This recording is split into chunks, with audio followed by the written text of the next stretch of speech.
지금 글로벌 증시는 또 AI 거품론이라는 거대한 불안감에 휩싸였는데요. AI 인프라 수혜주로 불리던 코어 위브가 하루 만에 무려 16%나 폭락해버렸죠. 또한 세계 최대 파운드리 업체인 TSMC의 성장률이 무려 18개월 만에 최저치를 기록하기도 했는데요. 여기에 2008년 서브프라임 모기지 사태를 정확히 예측해서 영화로까지 만들어진 빅쇼트의 실제 주인공 마이클 버리가 AI 산업의 회계 부정 의혹까지 제기하며 지금 전 세계는 또 한 번 다시 AI 버블론에 휩싸이고 있는데요. 이 끊임없이 발생하는 AI 버블의 혼돈의 정점에서 최근 손정희 회장까지 약 8조 원에 달하는 엔비디아 지분을 전량 매각하며 지금 여러 가지 시장에서는 불안감과 또는 낙관론이 혼재되어 있는 상태인데요. 이것이 버블 붕괴 신호탄인지 아니면 더 큰 AI의 성장을 위한 포석인지 오늘 뉴스너머에서 그 이면을 집중 분석해 보겠습니다. 먼저 시장을 얼어붙게 만든 비관론의 근거들을 하나씩 한번 살펴봐야 할 것 같아요. 첫 번째 비상벨은 AI 인프라의 핵심인 GPU의 임대업체 코어위브에서 울렸죠. 코어위브는 3분기 실적 자체는 시장의 예상을 상회하며 오히려 좋은 결과를 보여줬어요. 문제는 미래 전망치의 불안 문제였었는데요. 데이터 센터의 파트너 일정이 지연되면서 올해 매출 전망치를 하향 조정한 거죠. 우리가 주목해야 할 지점은 바로 이 기업의 재무 구조 문제인데요. 코어위브는 막대한 부채, 즉 레버리지를 일으켜서 사업을 확장하는 방식을 이용하고 있어요.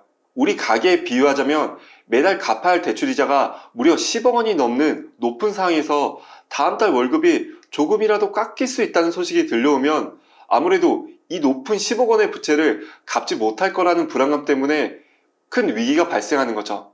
지금 코어위브는 작은 매출 차질에도 너무나도 높은 이자를 부담하고 있기 때문에 자칫 위험한 신호가 될 수 있는 거 아니냐라는 불안감이 나오고 있는 거예요. 여기에 AI 칩을 만드는 TSMC조차도 10월 매출 성장률이 무려 18개월 만에 최저치를 기록하자 시장은 이제 AI 수요에 대해서 피로감이 극에 달한 거 아니냐는 의구심들이 나오기 시작한 거죠. 두 번째 근거는 조금 더 심각한데요. 바로 빅쇼트 마이클 버리의 경고 때문이죠. 그는 AI 기업들은 숫자 자체를 지금 믿을 수 없다라고 주장하고 있어요. 이게 조금 중요한 지적인데요. 마이클 버리는 하이퍼스케일러, 즉 아마존이나 구글 같은 대형 클라우드 기업들이 엔비디아의 GPU 같은 AI 장비의 내용 연수를 인위적으로 늘리고 있다는 거예요. 이건 마치 최신형 공장 기계를 샀는데 이 기계의 실제 수명은 3년밖에 안 되는 거예요. 그런데 투자자들에게는 이 기계는 6년 동안 쓸 수 있습니다 라고 보고하는 것과 같다는 거죠. 자, 이렇게 되면 무슨 문제가 발생하냐면 매년 처리해야 할 감가상각비가 절반으로 줄어들고 그만큼 회사의 순이익이 부풀어진다는 거죠. 2, 3년마다 신제품이 쏟아져 나오는 AI 반도체 시장에서 내용 연소를 6년으로 잡는다는 것 자체가 비합리적이라는 것이 버리의 핵심 주장이죠. 그는 이것이 AI 기업의 현대의 흔한 사기 수법 중 하나라는 말까지도 지적하고 있는데요. 그렇다면 AI 시장은 과연 이대로 무너질까요? 낙관론자들은 지금의 상황이 2000년대 닷컴 버블과는 근본적으로 다르다고 계속 주장하고 있어요. 세계 최대 자산운용사 블랙록의 CIO 토니 데스피리토는 지금은 지난 2000년이 아니다라고 주장하고 있죠. 2000년 닷컴 버블은 화려한 레스토랑처럼 차려놓고 정작 주방이 없었다라고 표현하고 있는데요. 당시에는 기대감만으로 주가가 매섭게 상승했지만 돈을 벌지 못했다라고 지적하고 있죠. 하지만 지금은 다르다고 표현하고 있어요. 실제 숫자를 봐야 한다고 지적하는데요. 지금의 빅테크 AI 기업들은 강력한 주방을 통해서 막대한 수익을 확실하게 얻고 있다는 거죠. 그는 그 증거로 최근 발표된 빅테크 기업들의 3분기 실적을 예를 들었는데요. 아마존은 3분기 매출액이 무려 1802억 달러로 우리나라 돈으로 약 258조 원을 기록했죠.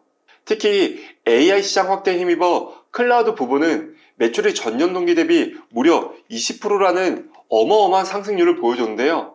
그렇다면 또 하나의 대표 기업인 알파벳은 어떨까요? 알파벳은 사상 처음으로 분기 매출 1000억 달러를 돌파했죠. 구글의 클라우드 매출은 무려 34%나 성장했고요. 이게 바로 낙관론자들이 말하는 숫자의 진실의 실체인데요. 닷컴 버블처럼 단순한 기대감만으로 주가가 오르는 게 아니라 AI 기업들은 실제 서비스에 접목되어 돈을 버는 단계로 진입하고 있다는 거예요. 또한 시장 조사업체 트랜스포스는 내년 글로벌 클라우드 사업자들은 설비 투자 규모가 올해보다 무려 65%나 확대할 예정이라고 하죠. 아니, 거품이라면 오히려 투자를 줄이겠지. 왜 이 투자를 확대하냐는 거예요. 자, 그럼 여기서 아까 던졌던 중요한 질문으로 한번 돌아가 봐야 하는데요. 이 중요한 시점에 손정희 소프트뱅크 회장은 왜 AI의 최대 수혜주로 불리는 엔비디아를 전량 매각한 걸까요? 시장은 손정희마저 고점 신호로 본 거 아니냐며 충격에 빠졌는데 이게 소프트뱅크의 다음 행보를 보면은 이거는 단순한 AI 철수가 아니라는 것을 좀 알 수 있어요. 소프트뱅크는 엔비디아 매각 자금 약 8조 원과 T모바일 지분 매각 자금 13조 원까지 더해서 약 20조 원이 넘는 막대한 현금 확보에 들어왔죠. 이것은 AI 올인을 위한 자본 전략의 재배치로 보여지는데요. 손 회장은 이 자금을 어디에 쓰려고 하는 걸까요? 손정희 회장의 목표는 명확하죠. 바로 오픈 AI와 스타게이트에 집중할 예정인데요. 소프트뱅크는 확보한 자금으로 오픈 AI에 최대 300억 달러, 하나 약 43조 원을 투입해 지분율을 무려 11%까지 늘릴 예정이죠. 엔비디아라는 하드웨어 대신 오픈 AI라는 두뇌, 즉 소프트웨어로 전환을 하고 있는 건데요. 그는 여기서 한 발 더 나아가 AI 생태계 자체를 다시 재설계하려고 준비하고 있죠. 손 회장은 오픈 AI, 오라클과 손잡고 5천억 달러 규모의 초대형 AI 인프라 구축 사업, 일명 스타게이트 프로젝트를 맹렬히 추진 중인데요. 이러면서도 스위스의 ABB 로그보 사업부를 인수하며 물리적 AI로의 투자도 확장하고 있는 상황이죠. 즉, 손정희 회장은 AI 칩을 넘어 AI 모델과 AI 인프라, 그리고 AI 로봇까지 아우르는 거대한 생태계를 선점하려는 두 번째 도박에 나서고 있죠. 오늘 우리는 AI 시장을 둘러싼 극단적인 비관론과 낙관론을 모두 살펴봤는데요. 이게 AI 버블이라는 이야기가 계속 나오고 있지만 사실상 AI 버블은 어떻게 보면은 마냥 나쁘다고는 볼 수 없어요.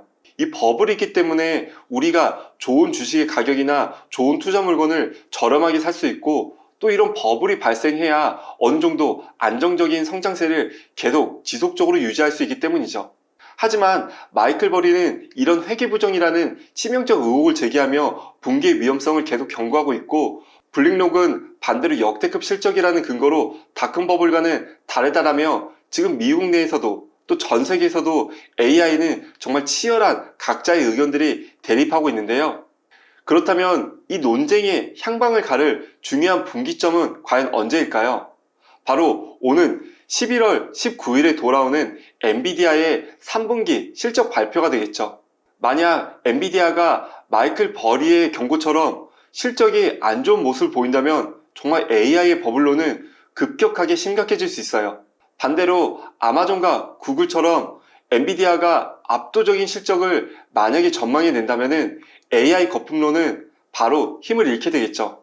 코어웨이브에서 시작된 불안감이 시장 전체에 패닉으로 번질 수 있지 않게 엔비디아는 과연 견고한 실적을 보여줄 수 있을지 11월 19일의 실적 발표가 중요하게 여겨지는 상황이죠. 이번 엔비디아의 실적 발표는 AI 혁명이 견고한 실적 위에 있는지 아니면 정말 회계 장부 위에 떠있는 거품인지를 판단할 중요한 리트머스 시험지가 될 것 같습니다. 뉴스너머는 엔비디아의 실적 발표 이후 더 깊이 있는 분석으로 다시 찾아뵙겠습니다. 시청해주셔서 감사합니다.